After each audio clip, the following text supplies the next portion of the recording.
Capítulo 5. O velho Toot Toot deu sua última volta da noite pelo bloco e com seu carrinho por volta de 20h45. Compramos porcarias suficientes para fazê-lo sorrir de avareza. Digam, rapazes, vocês viram aquele rato? Indigo. Abanamos a cabeça. Talvez o menino bonito tenha visto, disse Toot, e fez um gesto de cabeça na direção do depósito, onde Percy estava lavando o chão, escrevendo seu relatório ou coçando o rabo. Que diferença faz para você? De um jeito ou de outro, não é da sua conta, disse Brutal. V.A. Redando, Toot. Você está empestando o ambiente. Toot deu seu sorriso peculiarmente desagradável, sem dentes e encovado, e ostensivamente cheirou o ar. Não sou eu quem está fedendo, falou. É o Deu dizendo até logo. Com seu riso cacarejado, empurrou a carrocinha pela porta e saiu para o pátio de exercícios. E continuou a empurrá-la por mais 10 anos, muito depois de eu ter saído, muito depois de Cold Mountain ter acabado, vendendo sonhos e refrigerantes para os guardas e presos que podiam pagar. Às vezes, mesmo agora, ouço nos meus sonhos, berrando que estava sendo fritado, estava igual a um peru assado. O tempo custou a passar depois que Toot foi embora. O relógio parecia estar se arrastando.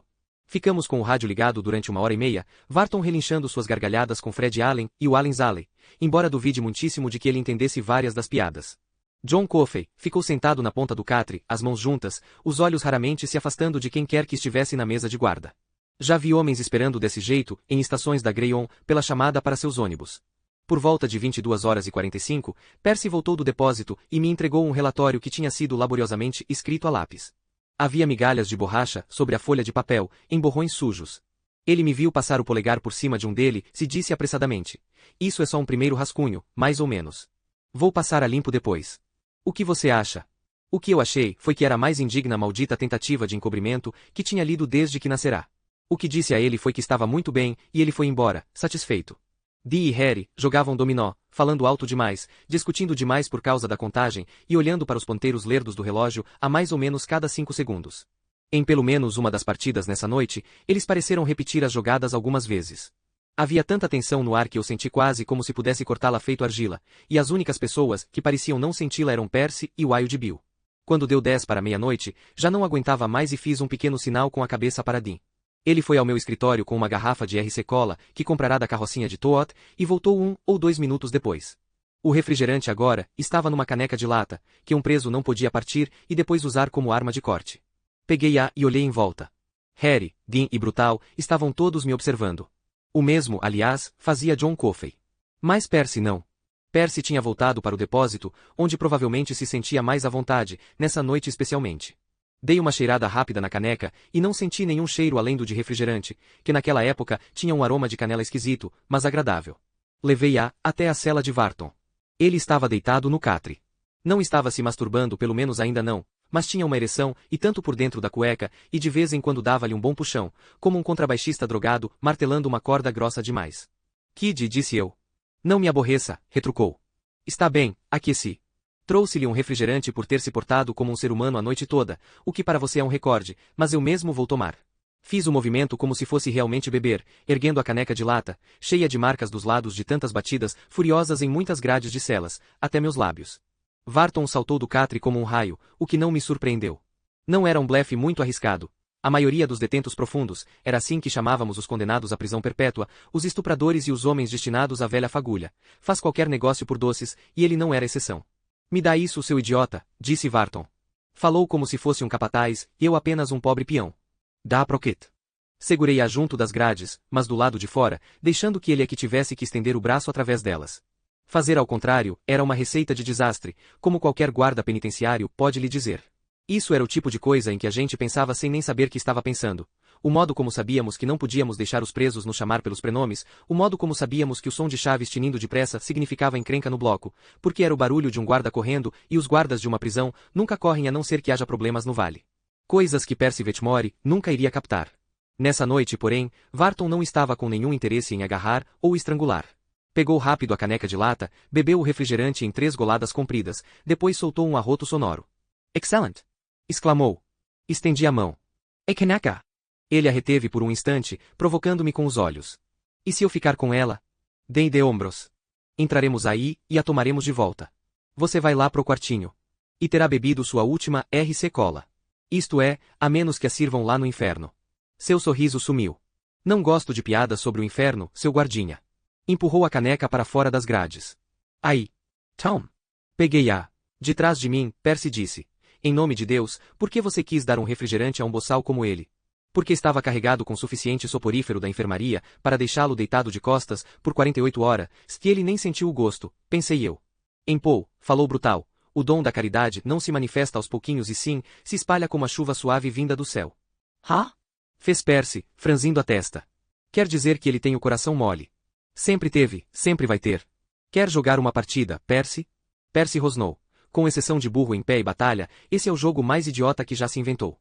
Foi por isso que pensei que você talvez quisesse jogar umas partidas, disse Brutal sorrindo docemente. Todos são muito engraçadinhos, falou Percy e entrou amuado no meu escritório. Não gostei nada daquele rato miserável estacionando o rabo por trás da minha escrivaninha, mas fiquei de boca calada. O relógio foi se arrastando.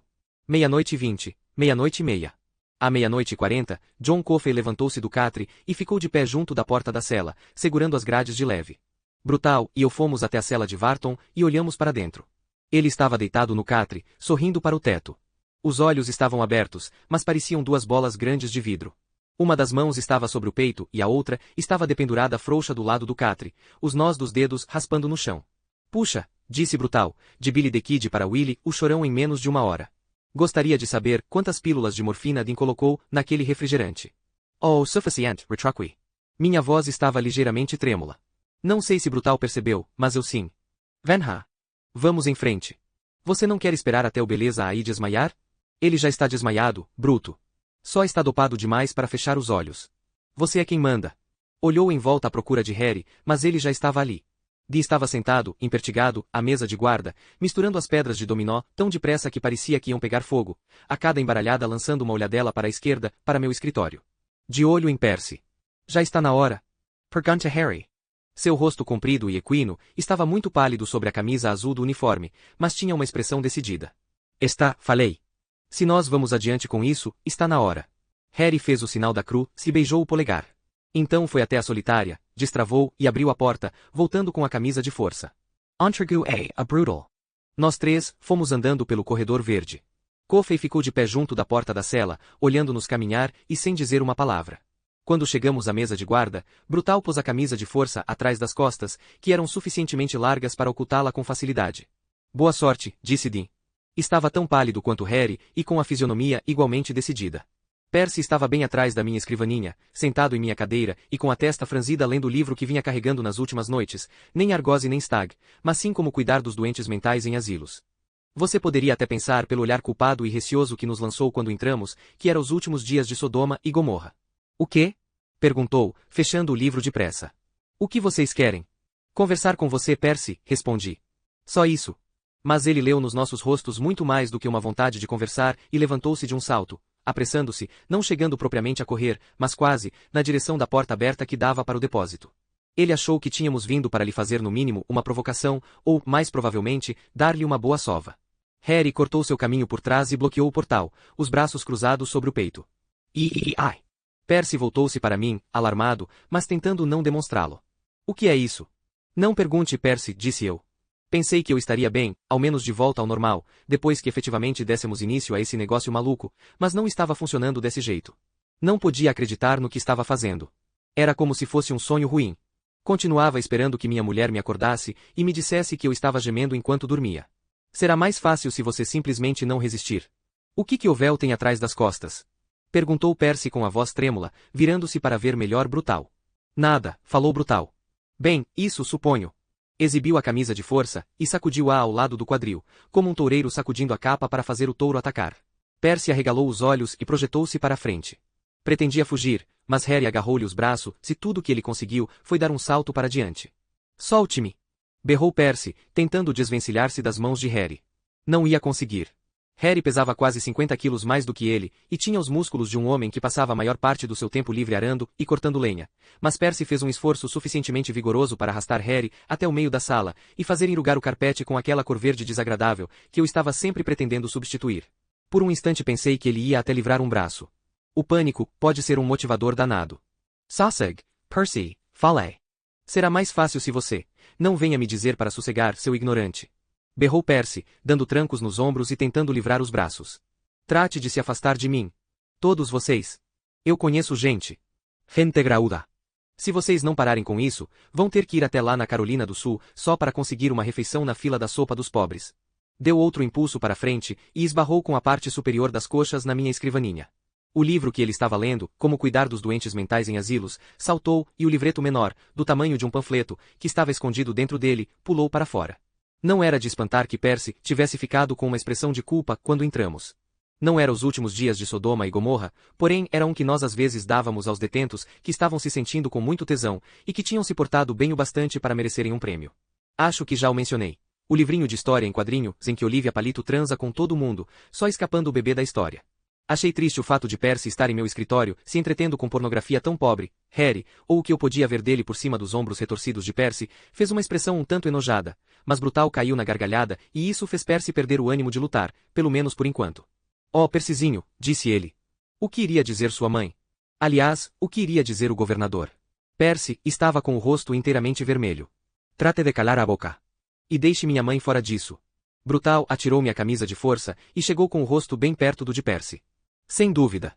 É só você esticar os braços para frente, como um menino obediente. Os lábios de Percy estavam tremendo e seus olhos estavam brilhando demais. Percebi que ele estava à beira das lágrimas. Não vou, retrucou com uma voz trêmula e infantil, e vocês não podem me obrigar.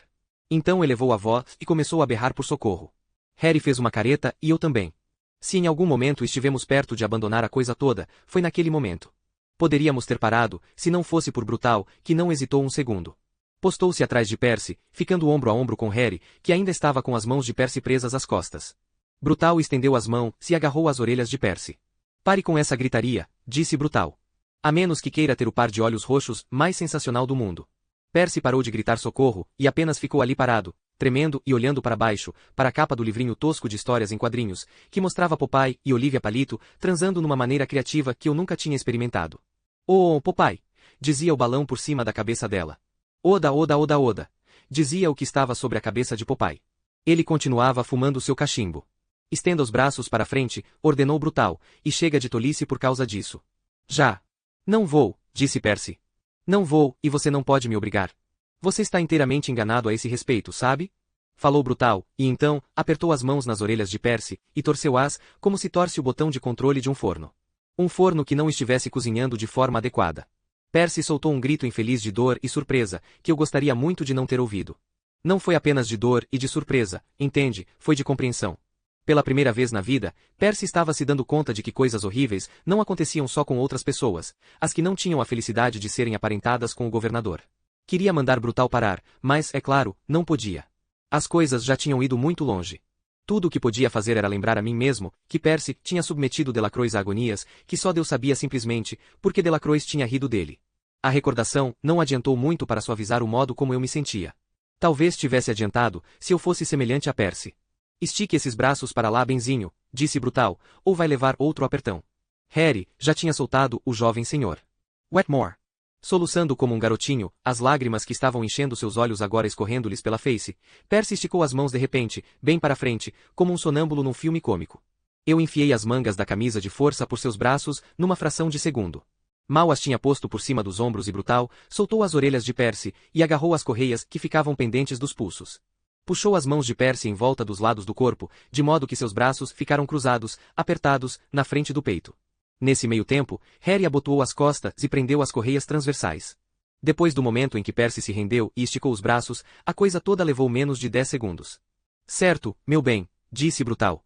Em frente, marche. Mas ele não se moveu. Olhou para Brutal, depois voltou seus olhos lacrimejantes e aterrorizados para mim. Nada sobre suas ligações, ou como nós íamos ter que ir até a Carolina do Sul, só para conseguir uma refeição grátis. Estava muito além disso tudo. Por favor, sussurrou com a voz rouca e chorosa. Não me coloque lá dentro junto com ele, Paul. Então compreendi por que ele tinha entrado em pânico, porque tinha lutado tanto conosco. Ele pensou que íamos colocá-lo na cela com o Wild Bill Varton, que seu castigo pela esponja seca ia ser uma estocada a seco por parte do nosso psicopata residente. Em vez de sentir pena de Percy quando me dei conta disso, tive asco e minha decisão se firmou ainda mais. Afinal de contas, ele estava esperando de nós o que ele teria feito se nossas posições fossem inversas. Varton não, disse eu. A solitaria, Percy. Você vai passar umas 3 ou 4 horas lá dentro, inteiramente sozinho no escuro, pensando sobre o que você fez com Deu. Provavelmente é tarde demais para que você aprenda qualquer nova lição sobre como as pessoas devem se comportar. Bruto pelo menos pensa assim, porém eu sou um otimista. Agora, ande. Ele andou, resmungando baixinho que íamos nos arrepender muito, era só esperar e iam ver, mas de forma geral parecia aliviado e tranquilizado. Quando o escoltamos para o corredor, Dean fez uma expressão com os olhos arregalados de tanta surpresa e de tão pura inocência que eu poderia ter dado uma gargalhada se a situação não fosse tão grave. Já vi gente representar melhor em espetáculos de quermesses do interior. Ei, vocês não acham que a brincadeira já foi longe o bastante? Perguntou Dean. Calhe a boca, se sabe o que é bom para você, rosnou Brutal. Eram frases que nós tínhamos composto no almoço, e foi exatamente assim que elas me soaram, frases compostas previamente. Mas se Percy estivesse suficientemente apavorado e confuso, elas talvez ainda salvassem o emprego de Dee Stanton num aperto. Pessoalmente eu não pensava assim, mas tudo é possível.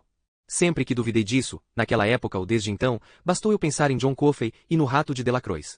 Levamos Percy correndo pelo corredor, ele tropeçando e sem fôlego, pedindo que fossemos mais devagar, que ia cair de cara no chão se não diminuíssemos a velocidade. Varton estava no catre, mas nós passamos rápido demais para que eu pudesse ver se ele estava acordado ou dormindo. John Coffey estava de pé junto da porta da cela, observando. Você é um homem mau e merece ir para aquele lugar escuro, disse ele, mas acho que Percy não o escutou. Entramos na solitária, as bochechas de Percy vermelhas e molhadas de lágrimas, os olhos girando nas órbitas, seus preciosos cachos caindo-lhe sobre a testa. Harry puxou a pistola de Percy com uma das mãos e seu tão prezado cacetete de peroba com a outra. Você os terá de volta, não se preocupe, disse Harry. Parecia ligeiramente embaraçado. Gostaria de poder dizer o mesmo sobre o seu emprego, respondeu Percy. Os empregos de vocês todos. Vocês não podem fazer isso comigo. Não podem. Obviamente, ele estava disposto a continuar nessa mesma linha por algum tempo, mas nós não tínhamos tempo para ficar escutando seu sermão. No meu bolso havia um rolo de esparadrapo, o antepassado dos anos 1930 das fitas de atadura que as pessoas usam hoje em dia. Percy viu e começou a recuar. Brutal agarrou-o por trás e ficou abraçado com ele até que chapei o esparadrapo sobre sua boca, indo em volta da cabeça até a nuca, só por garantia. Quando se tirasse o esparadrapo, ele ia perder uns chumaços de cabelo, e de quebra, teria um par de lábios seriamente rachados, mas eu não me importava mais com isso. Estava cheio de Percy Vetmore. Nós nos afastamos dele. Ele ficou parado no meio do aposento, debaixo da lâmpada protegida por uma grade, enfiado na camisa de força, respirando com as narinas dilatadas, e fazendo uns sons abafados por trás do esparadrapo. Levando tudo em conta, ele parecia tão maluco quanto qualquer dos outros prisioneiros que já tínhamos jogado naquele aposento. Quanto mais quieto ficar, mais depressa sairá daqui, disse eu. Tente se lembrar disso, Percy. E caso se sinta solitário, pense em Olivia Palito, falou Harry. Oda. Então saímos. Eu fechei a porta e Brutal trancou-a. Dee estava de pé no corredor, um pouco mais adiante, bem em frente à cela de Coffey. Ele já tinha introduzido a chave mestra na fechadura superior. Nós quatro nos entreolhamos, sem que ninguém dissesse nada. Não havia necessidade. Tínhamos posto a maquinaria em funcionamento, agora tudo o que nos restava fazer era torcer para que ela seguisse o rumo que tínhamos traçado, em vez de saltar fora dos trilhos em algum ponto do percurso. Você ainda quer dar aquele passeio, John? Pergunta Brutal. Sim, senhor, falou Coffey, acho que sim. Bom, disse Dee. Girou a chave na primeira fechadura, retirou-a e introduziu-a na segunda. Precisamos acorrentá-lo, John? Pergunte I. Coffey pareceu pensar sobre isso. Pode se o senhor quiser, disse por fim. Não precisa. Fiz um sinal com a cabeça para Brutal, que abriu a porta da cela, depois se virou para Harry, que estava mais ou menos apontando a ponto 45 de Percy, para Coffey, quando ele saiu. Entregue essas coisas para Dean, disse eu. Harry piscou, como alguém que está despertando de um cochilo rápido, viu a pistola e o cacetete de Percy ainda em suas mãos, e passou-os para Dean. Nesse meio tempo, Coffey estava meio encurvado no corredor, com seu crânio liso quase tocando numa das lâmpadas do teto, protegidas por um gradeado. Ali de pé, com as mãos para frente e os ombros inclinados também para diante, de cada lado do seu tórax que parecia um tonel, ele me fez pensar novamente, como tinha pensado na primeira vez em que o vi, num enorme urso capturado. Tranque os brinquedos de Percy na mesa de guarda até nós voltarmos, disse eu. Se nós voltarmos, acrescentou Harry. Assim farei, disse Dean, não tomando conhecimento de Harry. E se aparecer alguém, provavelmente ninguém vai aparecer, mas se alguém vier, o que você diz? Que Coffey ficou agitado por volta da meia-noite, falou Dean. Tinha uma expressão tão concentrada como um aluno de científico prestando um exame importante. Nós tivemos que metê-lo na camisa de força e colocá-lo na solitária. Se houver algum ruído, quem quer que escute apenas pensará que é ele. Apontou para John Coffey com o queixo. E quanto a nós? Perguntou Brutal. Poe está na administração, examinando o arquivo de Deu e revendo as testemunhas, disse Dean. Isso é especialmente importante dessa vez, porque a execução foi aquela bagunça. Ele disse que provavelmente ficaria lá o resto do turno. Você, Harry e Percy estão na lavanderia, lavando suas roupas. Bem, isso era o que as pessoas diziam. Em algumas noites, havia um jogo de dados no quarto de suprimentos da lavanderia, em outras era bacará, pôquer ou ronda. O que quer que fosse, dizia-se dos guardas que estavam participando que estavam lavando suas roupas. Geralmente nessas reuniões havia bebida alcoólica feita em casa, e ocasionalmente, um baseado era passado em círculo. Tem sido assim desde que as prisões foram inventadas, eu imagino. Quando você passa sua vida tomando conta da escória, não pode evitar se sujar um pouco também. De qualquer maneira, não era provável que alguém fosse verificar. A lavagem de roupas era encarada com grande discrição em Cold Mountain. Rente que nem pão quente, disse eu, fazendo Coffey dar meia volta e pondo-o em movimento. E se tudo desabar, Dean, você não sabe nada de nada. Isso é fácil de dizer, mas... Naquele instante, um braço magricela se projetou por entre as grades da cela de Varton e agarrou a massa de um bíceps de Coffey. Todos levamos um susto.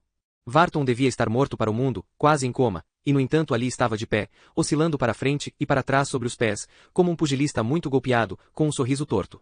A reação de Coffey foi notável.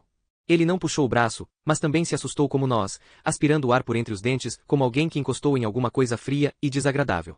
Seus olhos se arregalaram, e por um instante, ele deu a impressão de nunca ter tido nada de abestalhado, e muito menos de se ter portado como tal todos os dias da sua vida. Quando quis que eu fosse até sua cela para que pudesse me tocar, ele parecerá vivo, por dentro. No dialeto de Coffey, tocar era ajudar. Tinha a mesma aparência, quando estendeu as mãos para receber o rato. Agora, pela terceira vez, seu rosto se iluminou, como se, de repente, um foco de luz se tivesse acendido dentro do seu cérebro. Só que dessa vez era diferente. Era mais frio agora, e pela primeira vez, me perguntei o que poderia acontecer se John Coffey subitamente ficasse desatinado. Tínhamos nossas pistolas, poderíamos atirar nele, mas abatê-lo de fato poderia não ser fácil. Vi no rosto de Brutal pensamentos parecidos, mas Varton simplesmente continuou com seu sorriso dopado, de lábios frouxos. Onde é que você pensa que vai? Indigo. Saiu algo como, onde é que se pensa que vai? Coffey ficou imóvel, olhando primeiro para Varton, depois para a mão de Varton, depois para o rosto dele. Não conseguia interpretar aquela expressão. Quero dizer, podia vislumbrar inteligência nela, mas não conseguia interpretá-la. Quanto a Varton, eu não estava preocupado em absoluto. Ele não ia se lembrar de nada disso depois, pois estava como um bêbado caminhando num blackout. Você é um homem mau, sussurrou Coffey, e não pude identificar o que ouvi na sua voz, se era sofrimento, raiva ou medo. Talvez os três. Coffey tornou a baixar os olhos para a mão sobre seu braço, da maneira como você olharia para um inseto que lhe poderia dar uma ferroada realmente desagradável. É isso mesmo, seu negro, falou Varton com um sorriso torto e petulante.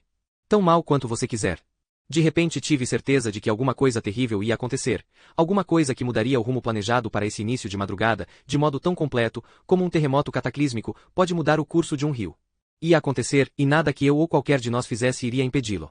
Então Brutal estendeu o braço, arrancou a mão de Varton do braço de John Coffey, e aquela sensação parou. Era como se algum circuito potencialmente perigoso tivesse sido interrompido. Já contei que, durante o tempo em que trabalhei no bloco, e o telefone de linha direta com o governador nunca tocou. Isso era verdade, mas imagino que se algum dia tivesse tocado, teria sentido o mesmo alívio que me inundou quando Brutal retirou a mão de Varton de cima do homenzarrão que se erguia ao meu lado. Os olhos de Coffey logo ficaram opacos, e foi como se o holofote dentro da sua cabeça tivesse se apagado. Deite-se, Billy, falou Brutal. V.A. descansar. Essa era minha fórmula habitual para sossegar os presos, mas, nas circunstâncias, não me importei que Brutal a empregasse. Talvez eu vá mesmo, aqueceu Varton. Deu um passo para trás, oscilou, quase caiu, e recuperou o equilíbrio no último segundo. Calma, papai. O quarto todo tá girando. Feito tá bêbado. Foi recuando para o catre, mantendo seu olhar enviesado em Coffey o tempo todo. Os malditos negros deviam ter sua própria cadeira elétrica, comentou. Então a parte de trás dos joelhos bateram de encontro ao catre e ele desabou de costas. Antes que sua cabeça tocasse no travesseiro baixo da prisão, já estava roncando, com olheiras fundas e azuladas, sob a cavidade dos olhos, e a ponta da língua caída para fora da boca. Meu Deus, como é que pôde se levantar tão dopado como está? Sacerdotin. Não tem importância, agora ele está apagado, disse eu. Se começar a voltar a si, dê-lhe outra pílula dissolvida num copo de água. Mas só uma. Não queremos matá-lo. Fale por você mesmo, roncou Brutal e lançou um olhar de desprezo para Varton. De qualquer modo, não se pode matar macacos como ele com droga. Eles se alimentam dela. Ele é um homem mau, falou Coffey, mas dessa vez num tom mais baixo, como se não tivesse muita certeza do que estava falando ou do que isso queria dizer. É isso mesmo, falou Brutal. Muito perverso. Mas isso agora não é problema, porque não vamos mais dançar tango com ele. Recomeçamos a caminhar, nós quatro rodeando Coffey, como adoradores em volta de um ídolo, que adquiriu uma espécie de semivida cambaleante. Diga-me uma coisa, John, você sabe aonde estamos levando você? Para ajudar, respondeu. Acho que é para ajudar, uma senhora? Olhou para Brutal, com uma esperança ansiosa. Brutal confirmou com a cabeça. É isso mesmo. Mas como é que você sabe disso? Como é que você sabe? John Coffey refletiu cuidadosamente sobre a pergunta, depois balançou a cabeça e disse para Brutal. Não sei. Para dizer a verdade, chefe, não sei muito de coisa nenhuma. Nunca soube. E tivemos que nos contentar com isso.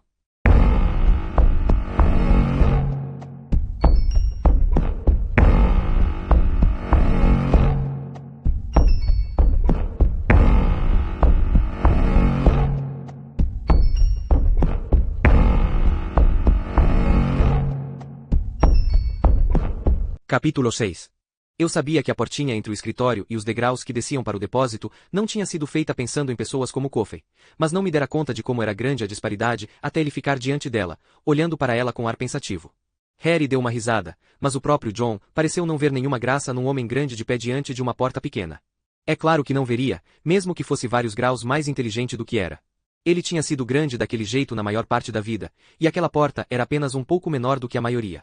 Ele sentou-se, arrastou-se por ela, levantou-se de novo e desceu os degraus até onde Brutal estava esperando por ele. Lá se deteve, olhando para o outro lado do depósito vazio, para a plataforma onde a velha fagulha aguardava, tão silenciosa e tão assustadora como o trono no castelo de um rei morto.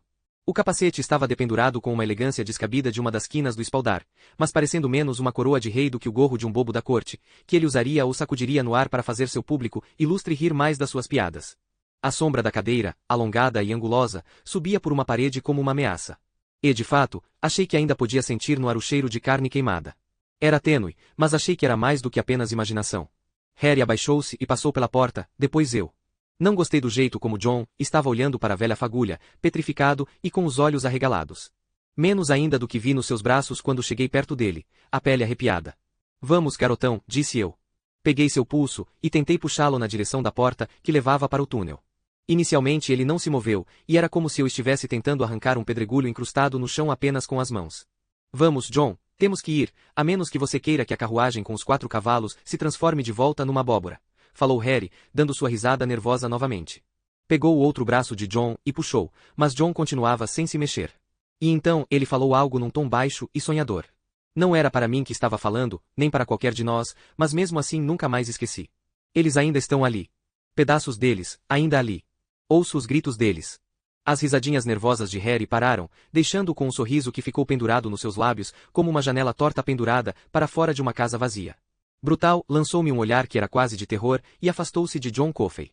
Pela segunda vez em menos de 5 minutos, senti que todo o empreendimento estava à beira do fracasso. Dessa vez fui eu que agi. Quando surgisse pela terceira vez uma ameaça de desastre, um pouco depois seria Harry. Nessa noite, cada um de nós teve sua oportunidade, pode acreditar. Insinuei-me entre John e a vista que ele tinha da cadeira, ficando na ponta dos pés para ter certeza de bloquear sua linha de visão. Então estalei os dedos na frente de seus olhos, 2 vezes, com força. Vamos. Falei. Andy. Você disse que não precisava ser acorrentado, agora prove que era verdade. Ande, garotão. Andy, John Coffey. Para lá. Para aquela porta. Seus olhos se desanuviaram. Sim, chefe. E Deus seja louvado, começou a andar. Olhe para a porta, John Coffey, só para a porta e para nada mais. Sim, chefe. John fixou os olhos obedientemente na porta. Brutal, disse e apontei. Ele foi depressa à frente, sacudindo seu molho de chaves, encontrando a chave certa. John manteve o olhar fixo na porta para o túnel, e eu mantive meu olhar fixo em John. Mas pelo canto de um olho, pude ver Harry lançando umas olhadas nervosas para a cadeira, como se nunca tivesse visto antes na vida. Ainda há pedaços deles lá, ouço os gritos deles. Se isso era verdade, então Edward Delacroix tinha que estar gritando mais e mais alto do que todos, e fiquei feliz por não poder ouvir o que John Coffey ouvia. Brutal abriu a porta. Descemos os degraus com Coffey na frente. No pé da escada, ele olhou com ar pesaroso pelo túnel adentro, com seu teto baixo de tijolo. Quando chegasse à outra extremidade, ia estar com as costas tortas, a menos que... Puxei para perto a maca sobre rodas. O lençol sobre o qual tínhamos posto Deu tinha sido retirado, e provavelmente incinerado, de modo que as almofadas de couro preto da maca estavam à vista. Suba, falei para John. Ele olhou para mim com ar intrigado, e acenei com a cabeça para encorajá-lo. Vai ser mais cômodo para você, e não será mais duro para nós. Está bem, chefe Edgecombe. Sentou-se na maca, depois se deitou de costas, olhando para nós com os olhos castanhos preocupados. Seus pés, calçados com os chinelos baratos da prisão, estavam pendurados, quase tocando no chão. Brutal se colocou no meio dele, e empurrou John Coffey, pelo corredor úmido, como tinha empurrado tantos outros. A única diferença era que o atual passageiro ainda estava respirando. Mais ou menos na metade do percurso, estaríamos bem debaixo da rodovia e poderíamos escutar o ronco abafado de carros, passando se houvesse algum tráfego àquela hora. John começou a sorrir.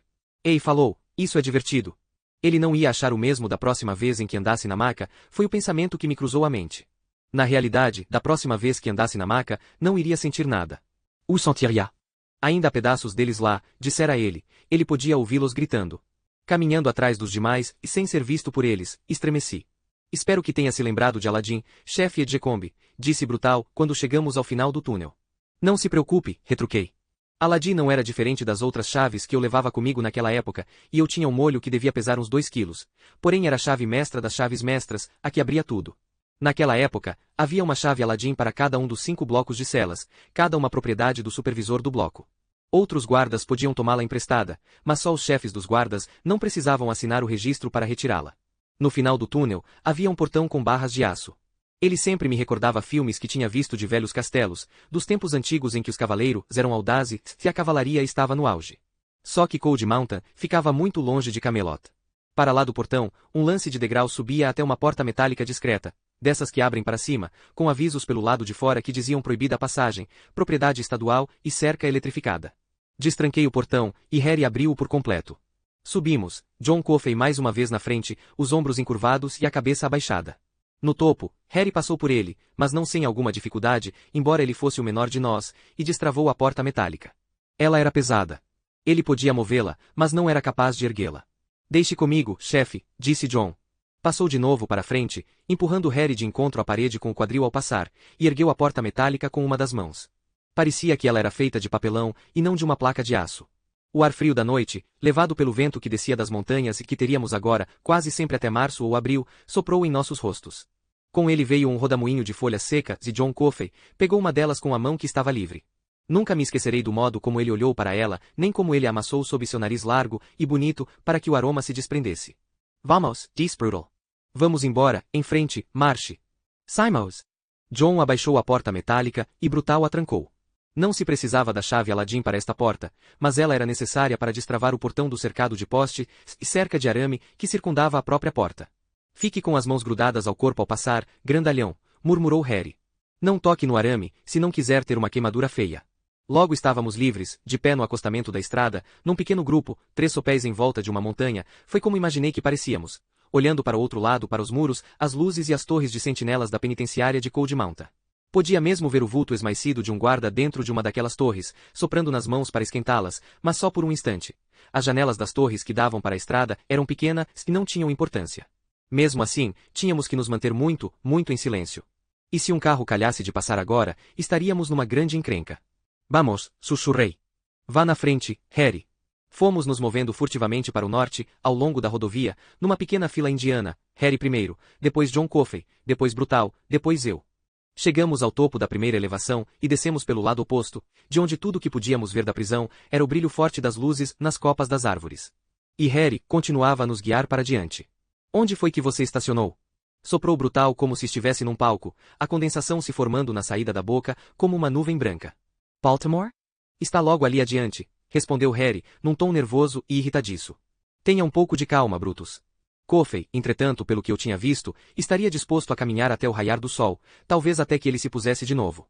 Olhava para todos os lados e teve um sobressalto, não de medo, mas se deliciando, tenho certeza, quando uma coruja piou.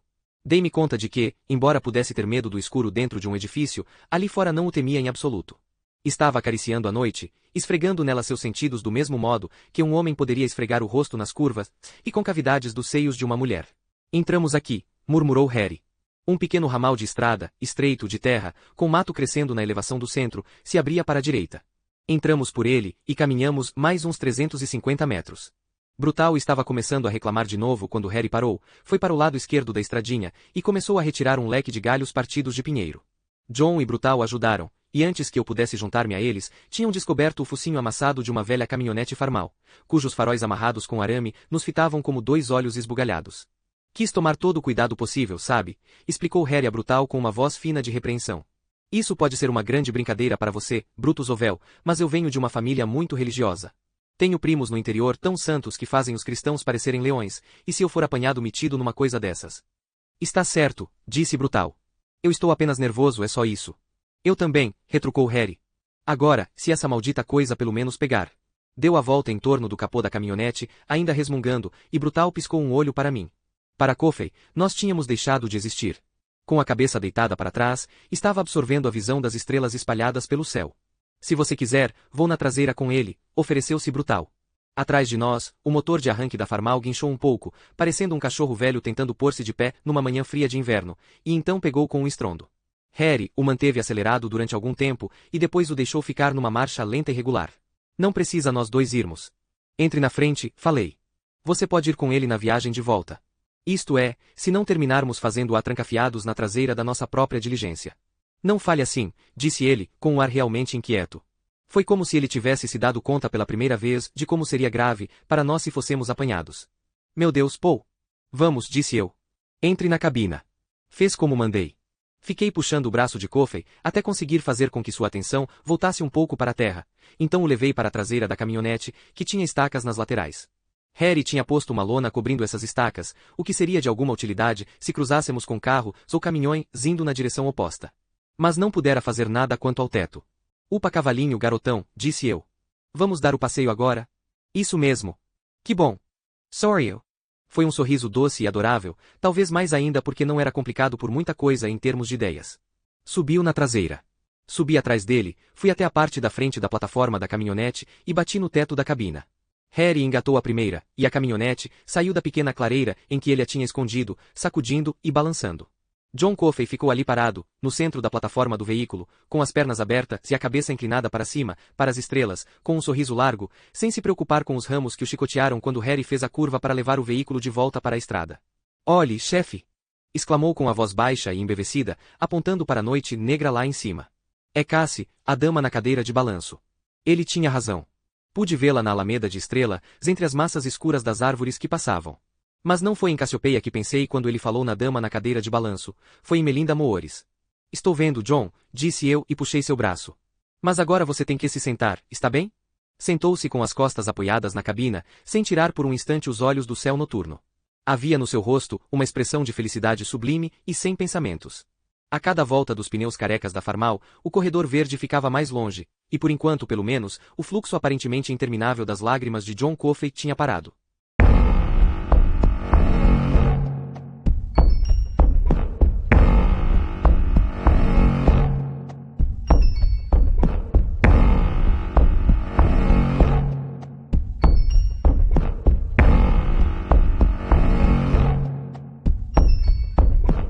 Capítulo 7. Eram 40 quilômetros até a casa de Hal Moores, em Chimney Ridge, e no pequeno caminhão de fazenda lento e barulhento de Harry Terwilliger, a viagem levou mais de 1 hora. Foi uma viagem estranha, e embora agora me pareça que cada instante dela me ficou gravado na memória, cada volta, cada tranco, cada virada, às vezes assustadoras, 2 delas. Quando caminhões passaram na direção oposta, acho que nem de longe sou capaz de descrever como me senti, sentado ali com John Coffey. Os dois enrolados como índios nas mantas velhas, que Harry tivera a boa ideia de trazer. Era, acima de tudo, uma sensação de estar perdido. A dor terrível e profunda que uma criança sente quando percebe que se enganou em algum ponto, todos os marcos de referência são desconhecidos, e não sabe mais como encontrar o caminho de casa. Eu tinha saído no meio da noite com um preso, não apenas um preso qualquer, mas um que tinha sido julgado e condenado pelo assassinato de 2 garotinhas, e sentenciado à morte pelo crime. Minha convicção de que ele era inocente não faria diferença se fossemos apanhados. Podíamos ir para a prisão, e Dean Stanton provavelmente iria também. Eu tinha abandonado uma vida de trabalho e crença por causa de uma execução mal feita, e porque eu acreditava que o bobalhão gigante sentado ao meu lado talvez fosse capaz de curar o tumor cerebral inoperável de uma mulher. No entanto, observando John olhando para as estrelas, me dei conta com desânimo de que não tinha mais aquela convicção, se é que algum dia a tivera. Minha infecção urinária agora parecia distante e sem importância, como sempre acontece com coisas difíceis e dolorosas depois que passam. Minha mãe uma vez disse que se uma mulher pudesse realmente se lembrar de como tinha doído para ter o primeiro filho, nunca teria um segundo. Quanto ao Sr. Guizos, não seria possível, até mesmo provável, que nos tivéssemos enganado sobre quanto Pércio tinha machucado. Ou que John, que realmente tinha algum tipo de poder hipnótico, disso pelo menos não cabia muita dúvida, tinha de alguma maneira nos induzido a pensar que tínhamos visto algo que de fato não tínhamos visto. Depois havia a questão de Hal Moores. No dia em que o surpreendi no seu escritório, tinha encontrado um velho chorão e trêmulo. Porém não achava que aquele era o lado mais autêntico do diretor. Achava que o verdadeiro diretor Moore era o homem que um dia tinha quebrado o pulso de um facínora que tentará esfaqueá-lo. O homem que assinalara para mim, com precisão cínica, que as bolas de Delacroix iam ser cozinhadas independentemente de quem estivesse à frente da equipe de execução. Será que eu pensava que Hal Moore ia humildemente se pôr de lado e nos deixar entrar na sua casa, com um assassino de crianças condenado para pôr as mãos na sua mulher? Minha dúvida cresceu como uma doença à medida que íamos rodando. Eu simplesmente não conseguia entender como tinha feito as coisas que fizera, ou por que persuadira os outros a acompanhar-me nessa louca excursão noturna, e não acreditava que tivéssemos qualquer probabilidade de escapar disso, nem a mais remota das possibilidades, como costumavam dizer os velhos. Contudo, não fiz nenhuma tentativa de berrar para parar, como podia ter feito, e as coisas não teriam ficado irrevogavelmente fora das nossas mãos até que chegássemos diante da casa de Moores. Alguma coisa, acho que podem ter sido apenas as ondas de excitação feliz que vinham do gigante sentado ao meu lado, me impediu de bater no teto da cabina e berrar para Harry dar meia volta e regressar para a prisão enquanto ainda estava em tempo. Esse era meu estado de espírito, enquanto passamos da rodovia para a estrada municipal, número 5 e dela, para a estrada de Chimney Ridge. Uns 15 minutos depois disso vi o formato de um telhado bloqueando as estrelas, e percebi que tínhamos chegado. Harry reduziu de segunda para a primeira, acho que ele só andou em quarta uma vez durante toda a viagem. O motor deu um tranco, provocando um tremor na caminhonete toda, como se ela também receasse o que agora estava bem diante de nós. Harry fez a curva, e entrou pelo caminho de acesso ensaibrado da casa de Moores, estacionando o caminhão resmunguento atrás do sóbrio Buick preto de 4 portas do diretor. Adiante e ligeiramente à nossa direita, havia uma casa impecável no estilo que creio ser chamado de Cape Cod. Talvez aquele tipo de casa devesse parecer deslocado na nossa região montanhosa, mas não parecia.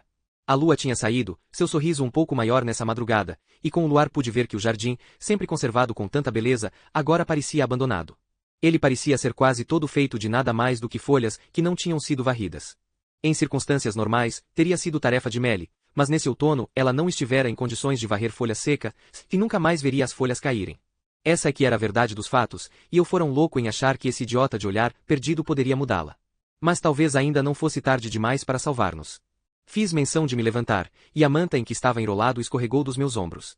Ia inclinar-me para frente, bater na janela do lado do motorista, dizer a Harry para dar o fora dali rápido antes.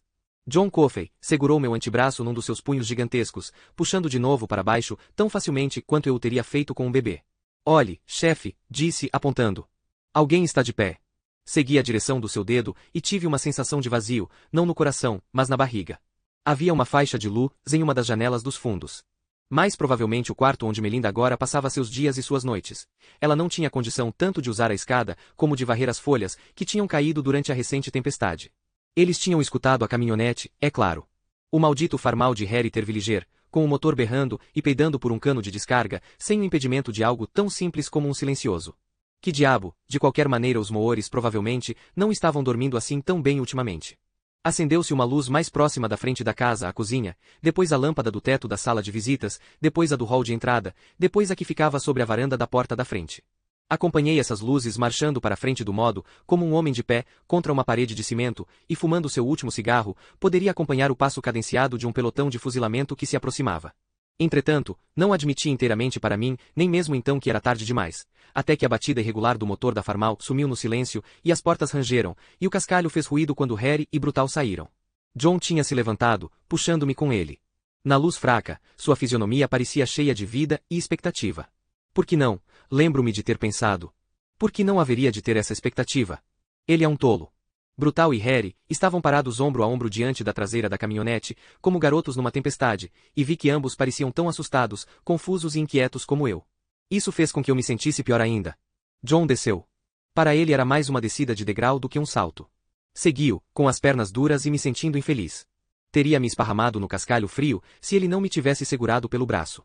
Isso é um erro, disse Brutal com uma vozinha sibilante. Os olhos estavam muito arregalados e amedrontados. Meu Deus do céu, Paul, onde é que estávamos com a cabeça? Agora é tarde demais, disse eu. Empurrei os quadris de Coffey e ele, bem obediente, foi ficar de pé ao lado de Harry. Depois agarrei o cotovelo de Brutal, como se fosse um encontro de namorado, se fomos juntos, caminhando em direção à varanda, onde a luz agora estava acesa. Deixe que eu falo, entendeu? Tá, disse Brutal. Neste instante isso é mais ou menos tudo que eu entendo. Olhei para trás, por cima do ombro. Harry, fique junto da caminhonete com ele até que eu chame vocês. Não quero que Moores o veja, até que eu esteja pronto. Só que nunca ia estar pronto. Agora sabia disso. Brutal e eu tínhamos acabado de chegar ao pé dos degraus, quando a porta da frente foi aberta repentinamente, com força suficiente para fazer a aldraba de bronze bater na placa. Lá estava Hal Moores, de calça de pijama azul e uma camiseta sem mangas, os cabelos cinza cor de aço eriçados em tufos e desgrenhados. Ele era um homem que tinha feito 1000 inimigos durante o curso de sua carreira e sabia disso. Seguro na mão direita, com o cano inusitadamente longo, não apontando bem para o chão, estava o revólver que sempre ficava pousado sobre a lareira.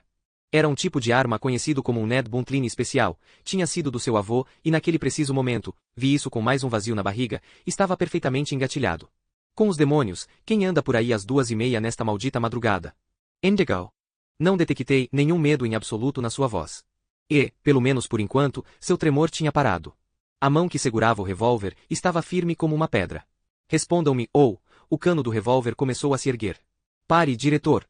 Brutal ergueu as mãos, com as palmas para frente, na direção do homem com a arma. Nunca ouvirá sua voz soar como soou naquele momento. Era como se os tremores que tinham cessado nas mãos de Moores tivessem de alguma maneira penetrado na garganta de Brutus Ovel. Somos nós. Apple e eu, somos nós. Subiu no primeiro degrau, de modo que a luz de cima da entradinha pudesse cair em cheio sobre o seu rosto. Juntei-me a ele. Hal Moores ficou olhando de um para o outro, sua decisão irada cedendo lugar ao espanto. O que vocês estão fazendo aqui? Perguntou. Não só estamos em plena madrugada, mas vocês estão de guarda. Sei que estão, tenho a escala pregada na minha oficina.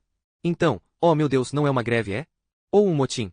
Olhou por entre nós dois, e seu olhar se aguçou. Quem mais está lá junto daquela caminhonete? Deixe que eu falo. Foi como eu instruíra Brutal, mas agora tinha chegado a hora de falar, e eu não conseguia nem abrir a boca. Naquela tarde, quando ia para o trabalho, tinha planejado cuidadosamente o que ia dizer quando chegássemos ali, e tinha achado que não ia parecer muito doido. Normal não, nada nisso tudo era normal. Mas talvez perto o bastante da normalidade para permitir que entrássemos pela porta e tivéssemos uma oportunidade. Que John tivesse uma oportunidade. Agora, porém, todas as minhas palavras, cuidadosamente ensaiadas, se perderam num turbilhão confuso. Pensamentos e imagens, Deus sendo queimado, o rato morrendo, Toot se agitando no colo da velha fagulha e berrando que era um peru bem assado, rodopiavam dentro da minha cabeça como areia colhida num rodamuinho de vento. Acredito que existe o bem no mundo, todo ele fluindo, de uma forma ou de outra, de um adorável Deus. Mas também acredito que existe uma outra força, tão exatamente real quanto Deus para o qual rezei toda a minha vida, e que ela atua conscientemente para levar todos os nossos impulsos decentes ao desastre. Não Satanás, não estou me referindo a Satanás, embora também acredite que ele exista, mas uma espécie de demônio da discórdia, uma coisa travessa e estúpida que ri com alegria quando um velho se incendeia ao tentar acender seu cachimbo, ou quando um bebê muito querido mete seu primeiro brinquedo de Natal na boca e morre sufocado. Tive muitos anos para pensar sobre isso, o trajeto inteiro desde Cold Mountain até Georgia Pines, e acredito que essa força estava trabalhando ativamente no meio de nós naquela madrugada, revolvendo por toda a parte como uma neblina, tentando manter John Coffey longe de Melinda Moores. Diretor. Hal, eu. Nada do que tentei dizer fazia qualquer sentido. Ele ergueu o revólver de novo, apontando entre Brutal e eu, sem escutar. Seus olhos injetados tinham se arregalado muito. E ali veio Harry Terwilliger, sendo mais ou menos puxado por nosso garotão, que estava exibindo seu sorriso largo e patetamente encantador. Coffey, expeliu Moores junto com a respiração. John Coffey. Respirou fundo e berrou numa voz que estava um pouco tensa, mas forte. Alto. Alto aí mesmo ou eu atiro. De algum ponto atrás dele, uma voz feminina fraca e trêmula falou alto. Hal? O que você está fazendo aí fora? Com quem está falando, seu chupador de pau fudido? Hal voltou-se para aquela direção apenas por um instante, a fisionomia confusa e desesperada. Apenas por um instante, como disse, mas teria dado tempo suficiente para que eu lhe arrancasse da mão o revólver de cano longo. Só que eu não conseguia erguer minhas próprias mãos. Pareciam estar com pesos atados a elas. Minha cabeça parecia cheia de estática, como um rádio tentando transmitir durante uma tempestade elétrica. As únicas sensações de que consigo me lembrar eram pavor e uma espécie de vergonha surda por Hal. Harry e John Coffey chegaram ao pé dos degraus. Moores virou-se na direção, oposta ao som da voz de sua mulher, e tornou a erguer a arma. Mais tarde ele disse que sim, tinha toda a intenção de atirar em Coffey. Ele suspeitou que todos nós tivéssemos sido feitos prisioneiro, se que o cérebro por trás de tudo o que estava acontecendo tivesse ficado lá atrás, junto da caminhonete, oculta nas sombras. Ele não entendia por que tínhamos sido trazidos até sua casa, mas vingança parecia ser a probabilidade maior.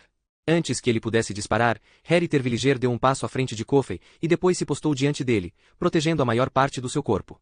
Coffey não o obrigou a fazer isso, Harry o fez por sua própria iniciativa. Não, diretor Moores! Exclamou. Está tudo bem. Ninguém está armado, ninguém vai se ferir, estamos aqui para ajudar. Ajudar? As sobrancelhas emaranhadas e eriçadas de Moores se juntaram.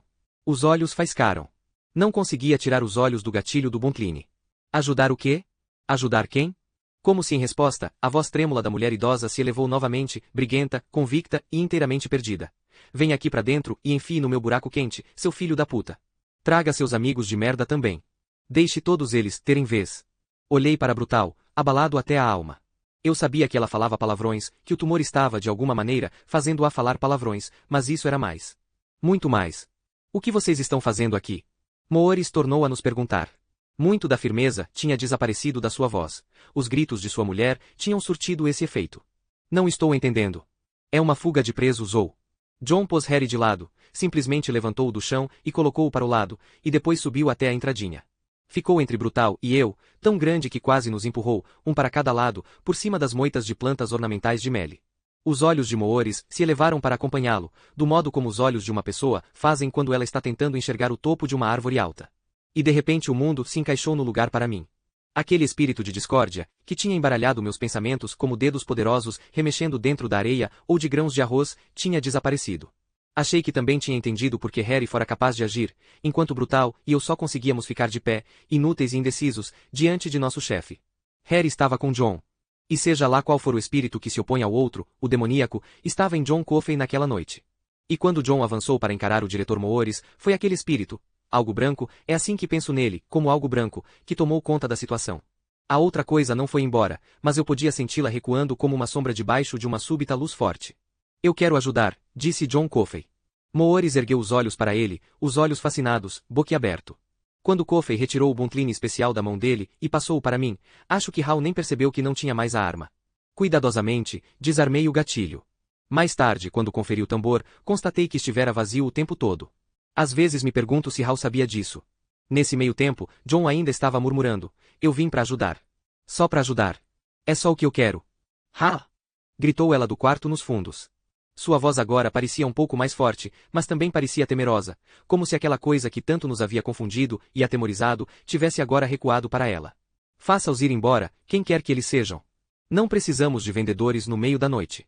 Nada de Electrolux. Nada de Over. Nada de calcinhas francesas com porra no gancho. Ponha-os para fora. Diga-lhes que vão dar uma trepada voadora numa. Alguma coisa se quebrou, podia ter sido um copo de água, e então ela começou a soluçar. Só para ajudar, disse John Coffey com a voz tão baixa que era pouco mais do que um sussurro. Não tomou conhecimento dos soluços da mulher, nem de seus palavrões. Só para ajudar, chefe, é só isso. Você não pode, retrucou Moores. Ninguém pode. Era um tom que eu já escutara antes, e depois de um instante dei-me conta de que era o mesmo tom que eu usara quando tinha entrado na cela de Coffey, naquela noite em que ele curou minha infecção urinária. Hipnotizado. Você trata dos seus assuntos que eu trato dos meus, foi o que eu disse para Delacroix. Só que tinha sido Coffey quem tratara dos meus assuntos, como estava agora tratando dos de Moores. Nós achamos que ele pode sim, falou Brutal. E não arriscamos nossos empregos, além de talvez, uma temporada atrás das grades, só para chegar aqui, dar meia volta e regressar sem fazer uma boa tentativa. Mas a verdade é que, apenas 3 minutos antes, eu estivera pronto para fazer exatamente isso. E Brutal também. John Coffey assumiu o controle da situação. Avançou pela entradinha e passou por Moores, que levantou uma só mão sem força para detê-lo. Ela deslizou pelo quadril de Coffey e caiu. Tenho certeza de que o homenzarrão nem sentiu. E então foi andando arrastadamente na direção da sala de visitas, da cozinha adiante dela e depois do quarto nos fundos, onde aquela voz aguda e irreconhecível se elevou novamente. Fique fora daqui. Quem quer que você seja, simplesmente fique fora daqui.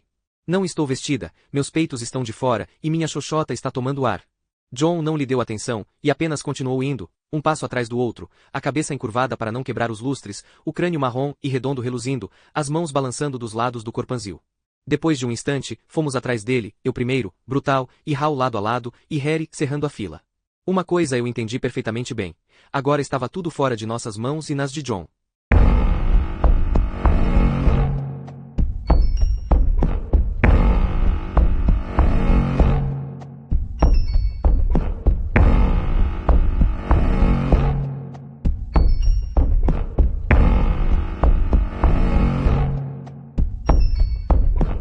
Capítulo 8. A mulher que estava no quarto nos fundos, encostada na cabeceira da cama e olhando fixo, com os olhos vidrados, para o gigante que tinha surgido diante de sua vista confusa, não se parecia em absoluto com Amélie Moores, que eu conhecera havia 20 anos. Não se parecia nem mesmo com Amélie Moores que Janice e eu tínhamos visitado pouco antes da execução de Delacroix. A mulher recostada naquela cama parecia uma criança doente fantasiada de bruxa de Halloween. Sua pele lívida era uma massa dependurada de rugas. Estava mais enrugada em volta do olho direito, dando a impressão de que ela estava tentando dar uma piscadela. Naquele mesmo lado, sua boca se curvava para baixo. Um canino velho e amarelado estava por cima do lábio inferior escurecido. Os cabelos pareciam uma névoa rala e revolta em torno da cabeça. O quarto fedia das coisas de que nossos corpos se livram com muito decoro quando as coisas estão indo bem. O pinico ao lado da cama estava cheio até a metade de uma nojenta gosma amarelada. Pensei, horrorizado, que tínhamos chegado tarde demais. Apenas alguns dias tinham transcorrido desde quando ela ainda era reconhecível. Doente, mas ela mesma. Desde então, a coisa dentro da cabeça dela devia ter avançado com uma velocidade assustadora a fim de consolidar sua posição. Achei que nem mesmo John Coffey poderia ajudá-la agora. Quando Coffey entrou, a expressão dela foi de medo e horror, como se alguma coisa dentro dela tivesse reconhecido um doutor que talvez fosse capaz, afinal de contas, de chegar até ela e arrancar essa coisa fora. De borrifar sal sobre ela como se faz com uma sanguessuga para fazê-la se desprender. Preste muita atenção. Não estou dizendo que Amélie Moores estava possuída por algum demônio e tenho consciência de que, agitado como eu estava, todas as minhas percepções dessa noite devem ser encaradas com desconfiança. Mas também nunca descartei a possibilidade da possessão demoníaca. Havia algo nos olhos dela, estou lhe dizendo, algo que se parecia com medo. Nisso acho que você pode confiar em mim. É um sentimento que vi muitas vezes e me confunde. O que quer que fosse desapareceu rápido, substituído por um olhar de curiosidade, intensa e irracional. Aquela boca indescritível estremeceu no que podia ser um sorriso. Oh, tão grande! Exclamou. O som da voz parecia de uma garotinha com o princípio de uma séria infecção de garganta. Ela retirou as mãos, de um branco esponjoso como seu rosto, de debaixo da colcha e juntou-as, como se fosse bater palmas. Abaixe as calças. Ouvi falar dos perus de negros a vida inteira, mas nunca vi um. Atrás de mim, Moores emitiu um gemido suave, cheio de desespero. John Coffey não deu atenção alguma a nada disso. Depois de ficar imóvel por um instante, como se quisesse observá-la de uma certa distância, foi até a cama, que estava iluminada por um único abajur na mesinha de cabeceira. Ele lançava um círculo de luz intensa sobre a colcha branca puxada até a gola de renda da camisola. Além da cama na penumbra, via a espreguiçadeira que pertencia à sala de visitas. Uma manta que Melly tinha tecido com suas próprias mãos em dias mais felizes, se estava caída metade sobre a espreguiçadeira e metade no chão. Era ali que Hal estava dormindo, ou cochilando pelo menos, quando chegamos com a caminhonete. Quando John se aproximou, a fisionomia dela passou por uma terceira mudança. De repente enxerguei Melly, cuja bondade tinha significado tanto para mim ao longo dos anos, se mais ainda para Janice, quando nossos filhos alçaram voo do ninho, e ela ficará se sentindo tão sozinha, inútil e melancólica. Melly ainda estava curiosa, mas agora a curiosidade parecia sadia e consciente. Quem é você? Perguntou ela com a voz clara e sensata. E por que tem tantas cicatrizes nas mãos e nos braços? Quem o machucou tanto? Eu nem me lembro de onde elas vieram, dona, disse Coffey num tom humilde e se sentou ao lado dela na cama. Melinda sorriu o melhor que pôde. O lado direito repuxado da boca tremeu, mas não chegou a conseguir se levantar. Ela tocou uma cicatriz branca, curva como um sabre, no dorso da mão esquerda dele. Que bênção isto é! Você entende por quê? Acho que quando a gente não sabe quem machucou e quem perseguiu a gente, não perde o sono de noite, disse John Coffey no seu sotaque quase sulista. Ela riu ao ouvir isso, o som do riso tão puro como prata no quarto mal cheiroso de doente. Hal estava agora ao meu lado, com a respiração acelerada, mas tentando não interferir. Quando Melly riu, a respiração rápida dele se deteve por um instante, presa na garganta, e uma de suas mãos grandes agarrou meu ombro. Agarrou-o com força suficiente para deixar uma marca, que vi no dia seguinte, mas naquele exato momento mal senti. Como é o seu nome? Indagou ela. John Coffey, dona. Coffey como que se bebe com leite. É, dona, só que se escreve diferente. Ela se encostou nos travesseiros, recostada mas não propriamente sentada, olhando para ele. Ele se sentou ao seu lado, olhando para trás, e a luz do abajur o circundou como se fossem atores num palco, o negro imenso no macacão da prisão e a pequena mulher branca moribunda. Ela fitou os olhos de John, num fascínio luminoso. Dona? Sim, John Coffey? As palavras mal expelidas junto com a respiração, mal deslizando até nós no ar mal cheiroso. Senti os músculos se contraírem nos braços, nas pernas e nas costas. Em algum lugar muito distante, podia sentir o diretor apertando meu braço, e no lado do meu campo de visão, podia ver Harry e Brutal com os braços um nos ombros do outro, como garotinhos perdidos na noite. Algo ia acontecer. Algo grande. Cada um de nós o sentia do seu próprio jeito. John Coffey inclinou-se mais para perto dela. As molas da cama rangeram, as roupas de cama fizeram barulho e a lua, sorrindo fria, olhou para dentro por um dos painéis da vidraça da janela do quarto. Os olhos injetados de Coffey examinaram o rosto esquálido dela, voltado para cima. Estou vendo, falou. Não falava com ela, ao menos achei que não, mas com ele mesmo. Estou vendo e posso ajudar. Fique quieta. Fique bem quieta. Inclinou-se mais para perto, e depois mais para perto ainda. Por um instante, seu rosto enorme se deteve a menos de 5 centímetros do dela. Ele ergueu uma das mãos para o lado, com os dedos bem abertos, como se estivesse dizendo alguma coisa para esperar, só esperar, e então baixou o rosto novamente. Seus lábios grossos e lisos se comprimiram contra os dela e forçaram-nos a se abrir. Por um instante pude ver um dos olhos dela, olhando fixo para além de Coffey, enchendo-se com uma expressão do que parecia ser surpresa. Então a cabeça dele, lisa e careca, moveu-se e aquela expressão também desapareceu. Ouviu-se um som suave de assobio, quando ele aspirou o ar que estava lá no fundo dos pulmões dela. Isso tudo durou 1 ou 2 segundos, e então o chão se moveu sob nossos pés, e a casa inteira se moveu ao nosso redor. Não foi imaginação minha, todos eles sentiram isso, todos comentaram depois. Foi uma espécie de pancada ondulante. Houve um baque como se algo muito pesado tivesse tombado na sala de visitas. Como se viu depois, tinha sido o relógio de pêndulo. Hal Moores tentou fazê-lo consertar, mas ele nunca mais funcionou direito por mais de 15 minutos. Mais perto houve um estalo, seguido de um tilintar, quando se quebrou o painel da vidraça, através do qual a lua estava espreitando. Um quadro na parede, um navio a velas cruzando um dos 7 mares, caiu do gancho e se espatifou no chão, estilhaçando o vidro. Senti o cheiro de algo quente e vi fumaça se elevando da parte inferior da colcha branca que a cobria. Um pedaço estava ficando preto, perto de uma saliência trêmula que era seu pé direito. Sentindo-me como um homem num sonho, livrei-me da mão de Moori e fui até a mesinha de cabeceira. Havia ali um copo de água, cercado por 3 ou 4 frascos de pílulas que tinham sido derrubados durante a sacudida da casa. Peguei o copo e derramei a água no lugar fumegante. Houve um sibilar de vapor. John Coffey continuou a beijá-la naquela forma profunda e íntima, aspirando sempre, uma das mãos ainda estendida para o lado, a outra sobre a cama, suportando seu peso imenso. Os dedos estavam bem abertos e a mão me dava a impressão de ser uma estrela do mar marrom. De repente ela arqueou as costas. Uma das mãos se agitou no ar, os dedos se abrindo e fechando numa série de espasmos. Seus pés se debateram sobre a cama. Então algo gritou. Repito, não fui só eu, os outros homens também ouviram. Para Brutal pareceu um lobo ou um coiote cuja perna tivesse sido apanhada numa armadilha. Para mim foi como uma águia, do jeito que às vezes se podia escutar em manhãs sem vento naquela época, planando através das ravinas enevoadas, com as asas bem estendidas e imóveis. Do lado de fora, o vento dava rajadas tão fortes que a casa se sacudiu uma segunda vez, e isso era estranho, porque até então não havia praticamente vento nenhum que se pudesse mencionar. John Coffey afastou-se dela e vi que o rosto dela se tinha desanuviado. O lado direito da boca já não estava caído. Os olhos tinham recuperado seu formato normal e ela parecia 10 anos mais moça. Ele a olhou embevecido por 1 ou 2 segundos e então começou a tossir. Virou a cabeça para não tossir no rosto dela, perdeu o equilíbrio, o que não era difícil, grande como era, e estava sentado com metade do traseiro para fora da cama, e foi para o chão. Seu peso foi suficiente para dar uma terceira sacudida na casa. Caiu de joelhos e pendeu a cabeça para frente, tossindo como um homem nos últimos estágios de tuberculose. Pensei, agora os insetos. Ele vai expeli-los com a tosse, e dessa vez vai haver um bocado deles. Mas não fez isso. Apenas continuou tossindo, como numa ânsia de vômito, mal conseguindo tempo entre um ataque e outro para respirar de novo. A pele escura, achocolatada, estava ficando cinzenta. Alarmado, Brutal foi até ele, apoiou-se num joelho ao seu lado e colocou um braço por cima de suas costas largas e abaladas por espasmos. Como se o movimento de Brutal tivesse quebrado um encantamento, Moores foi até a cama de sua mulher e sentou-se onde Coffey estivera sentado. Pareceu nem se dar conta da presença do gigante tossindo e se sufocando. Embora Coffey estivesse ajoelhado praticamente aos seus pés, Moores só tinha olhos para a mulher, que o estava fitando com um olhar límpido de espanto.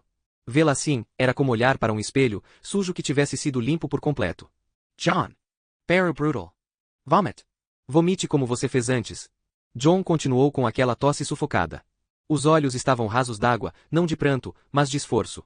A saliva voava-lhe da boca, num borrifado fino, mas nada mais saía. Brutal bateu-lhe com força nas costas umas 2 vezes, depois olhou para mim. Ele está sufocando. O que quer que ele tenha sugado de dentro dela, o está fazendo sufocar. Avancei, mas antes que pudesse dar 2 passos, John afastou-se de mim andando de joelho, e foi para o canto do quarto, ainda tossindo violentamente e se esforçando para respirar a cada vez.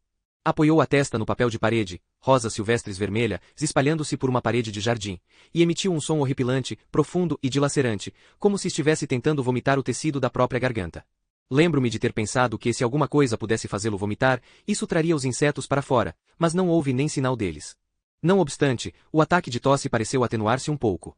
Estou bem, chefe, disse ele, ainda apoiando a testa de encontro às rosas silvestres. Os olhos continuaram fechados. Não tenho certeza de como ele sabia que eu estava ali, mas era claro que o sabia. Estou mesmo, de verdade. Cuide da senhora. Olhei para ele em dúvida, depois virei-me para a cama. Hal estava afagando a testa de Melly e acima dela, vi uma coisa espantosa. Parte dos seus cabelos, não muitos mas alguns, tinha ficado preta de novo. O que aconteceu? Ela perguntou a ele. Enquanto eu olhava, a cor começou a voltar à sua face. Era como se ela tivesse roubado um par de rosas do papel de parede. Como é que vim parar aqui? Nós estávamos indo ao hospital em Indianola, não estávamos? Um médico ia disparar raios X dentro da minha cabeça e tirar fotografias do meu cérebro. SHHH, fez Hal.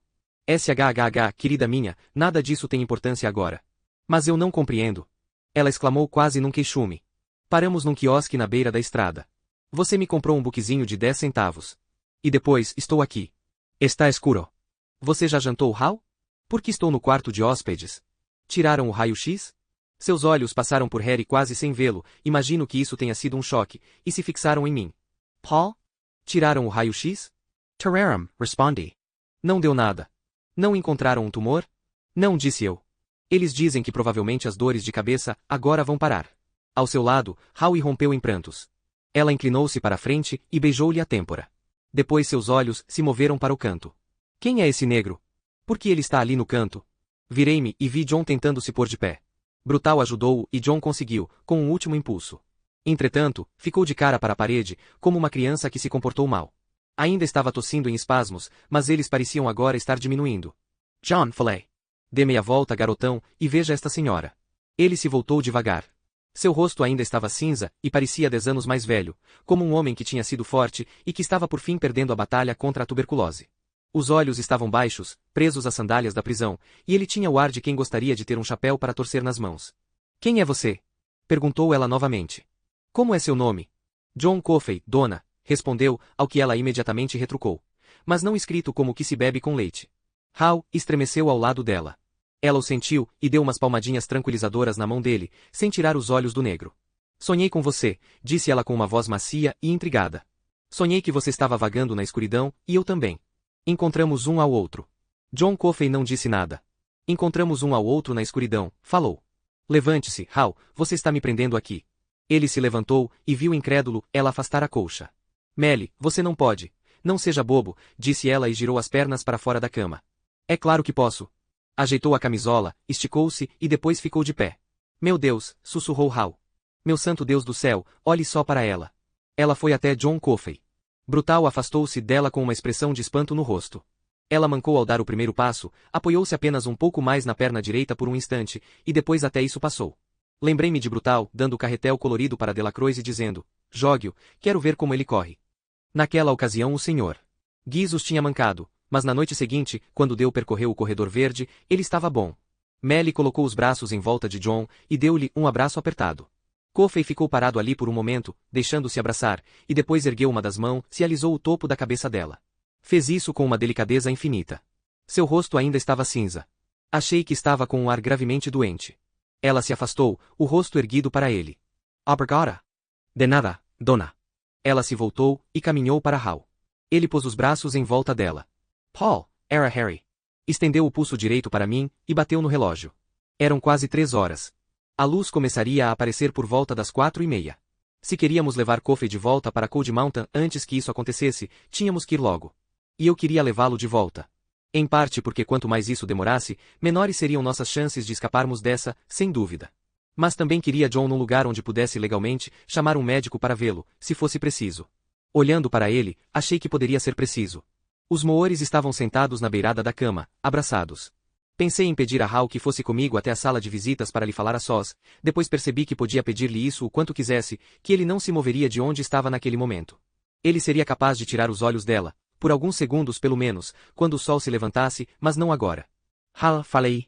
Agora nós temos que ir. Ele assentiu com a cabeça, sem olhar para mim. Estava examinando a face da mulher, a curva natural e descansada dos lábios dela, o novo tom preto dos seus cabelos. Bati no ombro dele, com força suficiente para que me desse atenção pelo menos por um momento. Hal, nós nunca viemos aqui. O quê? Nós nunca viemos aqui, disse eu. Podemos conversar mais tarde, mas por enquanto isso é tudo o que você precisa saber. Nós nunca estivemos aqui. É, certo. Obrigou-se a concentrar seu olhar em mim por um instante, com esforço evidente. Você o tirou de lá. É capaz de pô-lo de volta? Acho que sim. Talvez. Mas precisamos ir embora.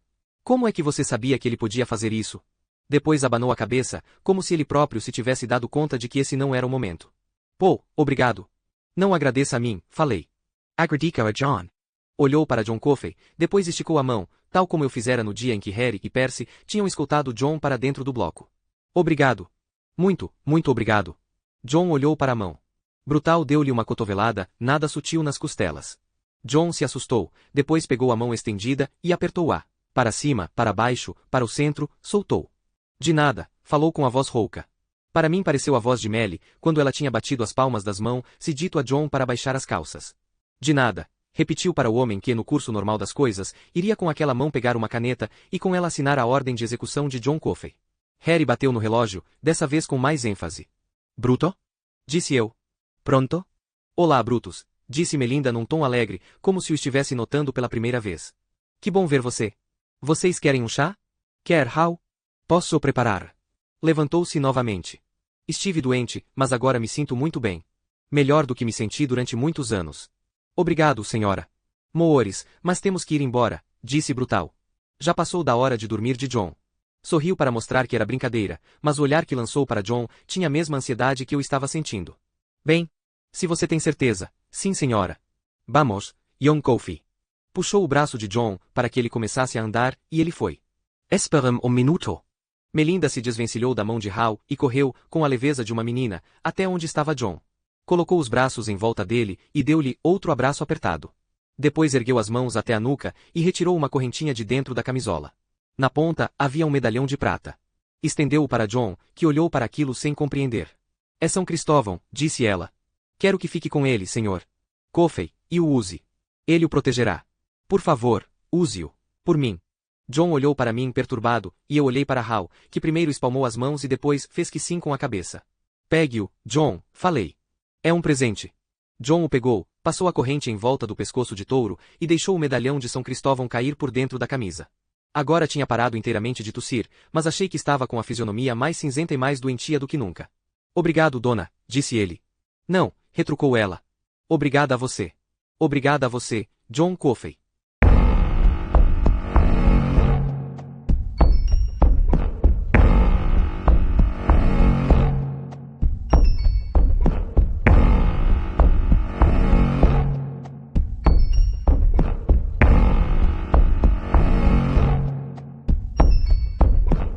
Capítulo 9.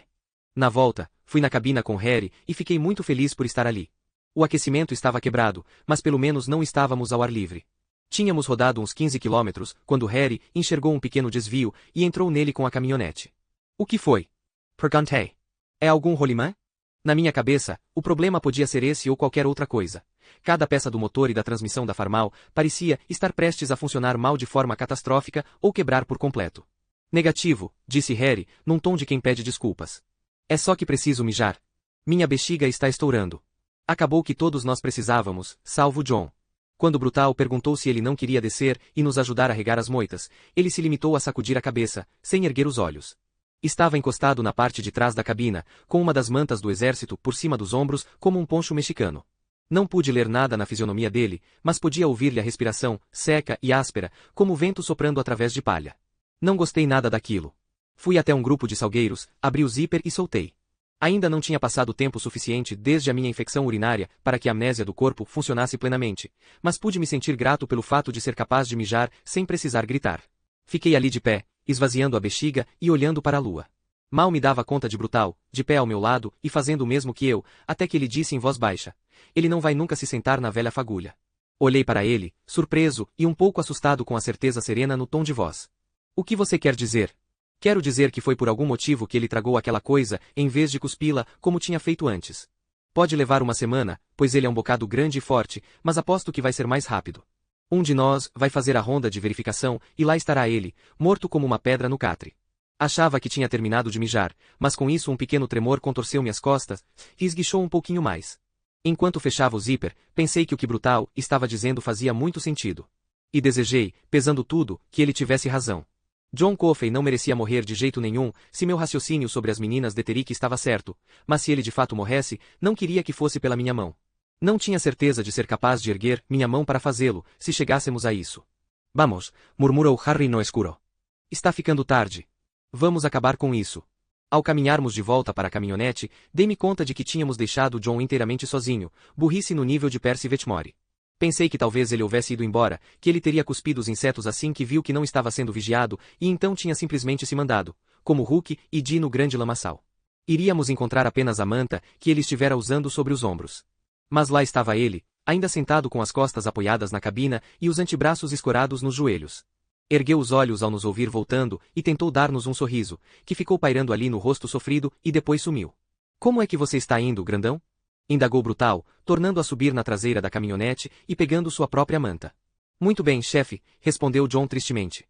Estou muito bem. Brutal deu-lhe um tapinha no joelho. Logo estaremos de volta.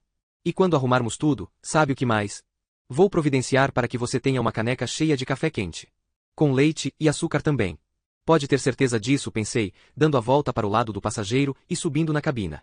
Se antes não formos apanhados e nós próprios jogados na cadeia. Mas eu estava com essa ideia na cabeça desde que atiramos Percy dentro da solitária, e isso não me preocupou o suficiente para me manter acordado. Cochilei e sonhei com a colina do Calvário. Havia trovão a oeste e um aroma que podia ser de moitas de framboesas. Brutal, Harry, Dee e eu estávamos num círculo, com umas túnicas e capacetes de metal, como num filme de Cecil B. DeMille. Acho que éramos centuriões. Havia 3 cruzes, Percy Vetmore e Edward Delacroix, flanqueando John Coffey. Baixei os olhos para minha mão e vi que estava segurando um martelo ensanguentado. Temos que descê-lo dali, Paul. Grita brutal. Temos que descê-lo. Só que não podíamos, pois tinham retirado a escada. Comecei a dizer isso para Brutal, e então um sacolejão mais violento da caminhonete me despertou. Estava dando marcha ré para o lugar onde Harry tinha escondido a caminhonete antes num dia que já parecia se estender para trás, até o início dos tempos. Nós dois descemos e fomos até a traseira. Brutal saltou bem, mas os joelhos de John Coffey cederam e ele quase caiu. Foi preciso nós 3 para segurá-lo, e mal, ele tinha pousado firme sobre seus pés, quando disparou num daqueles acessos de tosse, esse o pior de todos. Curvou-se para a frente, os sons da tosse abafados nas palmas das mãos, que ele mantinha comprimidas sobre a boca. Quando a tosse se abrandou, tornamos a cobrir a frente da farmal com os galhos de pinheiro e voltamos por onde tínhamos vindo. A pior parte de toda essa expedição surrealista, pelo menos para mim, foram os últimos 200 metros, em que fomos furtivamente para o sul pelo acostamento da rodovia. Eu podia discernir, ou achei que podia, o primeiro tênue clarear do céu no leste, e tive certeza de que algum fazendeiro madrugador, indo colher suas abóboras ou desenterrar sua última fileira de batatas doces, iria se aproximar e nos ver. E mesmo que isso não acontecesse, iríamos escutar alguém, na minha imaginação parecia a voz de Curtis Anderson, berrar alto lá. Quando eu estivesse usando a chave Aladdin para abrir o cercado, em volta da porta metálica, que levava para o túnel. Então 2 dezenas de guardas, armados com carabinas, sairiam do mato e nossa pequena aventura estaria encerrada. Quando efetivamente chegamos ao cercado, meu coração estava batendo tão forte que eu podia ver pontinhos brancos explodindo diante dos meus olhos a cada pulsação. Minhas mãos estavam frias, dormentes e pareciam longínquas, e durante um período interminável, não consegui enfiar a chave na fechadura. Oh meu Deus, faróis! Jim e Harry! Ergui os olhos e vi leques de luz que cresciam na estrada. O molho de chaves quase me caiu da mão, mas consegui agarrá-lo no último segundo. Entregue-as para mim, disse Brutal. Deixe que eu faço isso. Não, já está na mão, retruquei. Por fim, a chave entrou no buraco e girou. Um instante depois estávamos do lado de dentro. Agachamo-nos por trás da porta, e ficamos olhando, enquanto um caminhão de pão Sunshine passou sacolejando diante da penitenciária. Podia ouvir a respiração torturada de John Coffey ao meu lado. Ele parecia um motor que estava quase sem óleo. Quando saíramos, ele tinha segurado no alto a porta metálica para nós sem qualquer esforço, mas nós nem lhe pedimos para ajudar dessa vez. Estava fora de questão. Brutal e eu levantamos a porta, e Harry conduziu John pelos degraus abaixo. O homenzarrão cambaleava, mas conseguiu descer. Brutal e eu o seguimos o mais depressa possível, depois baixamos a porta atrás de nós e tornamos a trancá-la. Meu Deus, acho que vamos. Começou a dizer Brutal, mas interrompi-o com uma cotovelada firme nas costelas. Não diga isso, falei. Nem pense nisso, até que ele esteja a salvo na cela. E ainda temos que pensar em Percy, disse Harry. Nossas vozes produziam um som seco e com eco no túnel de tijolos. A noite não estará terminada, enquanto ainda tivermos que lidar com ele. Acabou que nossa noite estava longe de terminar.